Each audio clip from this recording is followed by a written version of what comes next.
Hello guys, അങ്ങനെ സർവമായ cinema ഇന്നലെ കണ്ടു. സിനിമയെ പറ്റി പെട്ടെന്ന് പറയുകയാണെങ്കിൽ ഒരു വൺ ടൈം വാച്ചബിൾ അല്ലെങ്കിൽ ഒരു ജസ്റ്റ് ആൻ ആവറേജ് മൂവി, അത്രയേ ഉള്ളൂ. എന്നെ അത്ഭുതപ്പെടുത്തുന്ന ഒരു കാര്യം, സാധാരണ ഒരു ആവറേജ് ഒരു വൺ ടൈം വാച്ചബിൾ മൂവി റിലീസായി കഴിഞ്ഞാൽ നമ്മൾ കൂടുതലും റിവ്യൂവേഴ്സൊക്കെ ഒരു മിക്സഡ് ഒപ്പീനിയൻസ് എന്ന് പറയാം. ചില റിവ്യൂവർ പോസിറ്റീവ് പറഞ്ഞു കഴിഞ്ഞാലും ചില റിവ്യൂവേഴ്സ് നെഗറ്റീവ് പറയും.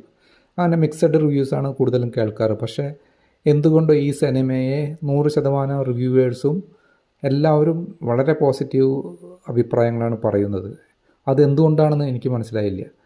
ഒരു പക്ഷേ പെയ്ഡ് റിവ്യൂ ആയിരിക്കാം, ഒരു പക്ഷേ അല്ലെങ്കിൽ നിവിൻ പോളി ഫീൽഡ് ഔട്ടായിട്ട് ഒരുപാട് വർഷങ്ങളായല്ലോ. അപ്പോൾ ഒരു സെൻറ്റിമെൻറ്റ് കൊണ്ടോ അല്ലെങ്കിൽ ഒരു നിവിൻ പോളിക്കൊരു കംബാക്ക് മൊമെൻ്റ് ആയിക്കോട്ടെ എന്ന് കരുതി കുറച്ച് പോസിറ്റീവ് രീതിയിൽ റിവ്യൂ പറഞ്ഞതായി ആകാനും സാധ്യതയുണ്ട്.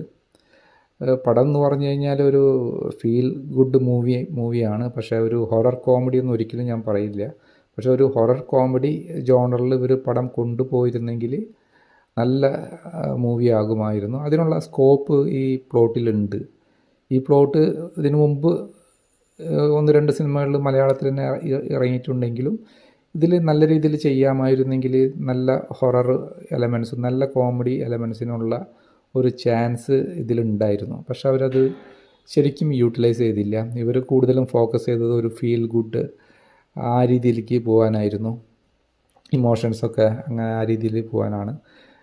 അനാവശ്യമായിട്ട് 20-25 പ്ലോട്ടാണ് അവർ വലിച്ചു നീട്ടി 2-2.5 മണിക്കൂറിൽ എത്തിച്ചത്. എനിക്ക് തോന്നുന്നു അനാവശ്യ ഘട്ടങ്ങളൊക്കെ ഓരോ സോങ്സും പിന്നെ അനാവശ്യമായിട്ടുള്ള ലവ് സീൻസ്, അങ്ങനെ കുറേ സീനുകളൊക്കെ ശരിക്കും ഒരു ക്രീഞ്ച് ഒരു ലാഗ് ഒക്കെ എനിക്ക് ഫീൽ ചെയ്യുന്നുണ്ടായിരുന്നു. പക്ഷേ ഞാൻ ഒരിക്കലും മോശം മൂവിയാണെന്നല്ല പറയുന്നത്. ജസ്റ്റ് ആൻ ആവറേജ് മൂവി അല്ലെങ്കിൽ ഒരു one time watchable.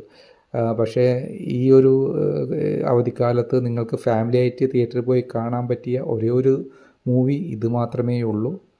So there is no other option. അപ്പോൾ ഈ ഒരു മൂവി മാത്രമേ നിങ്ങളിപ്പോൾ തിയേറ്ററിൽ പോയിട്ട് ഫാമിലി ആയിട്ട് കാണാൻ പറ്റിയ ഒരു മൂവിയുള്ളൂ. അതുകൊണ്ട് ഒരിക്കലും അമിത പ്രതീക്ഷ ഇല്ലാതെ തിയേറ്ററിൽ പോയിട്ട് നിങ്ങൾ കാണുകയാണെങ്കിൽ നിങ്ങൾക്ക് മൂവി ഇഷ്ടപ്പെടും. ഓവറായിട്ട് എക്സ്പെക്റ്റ്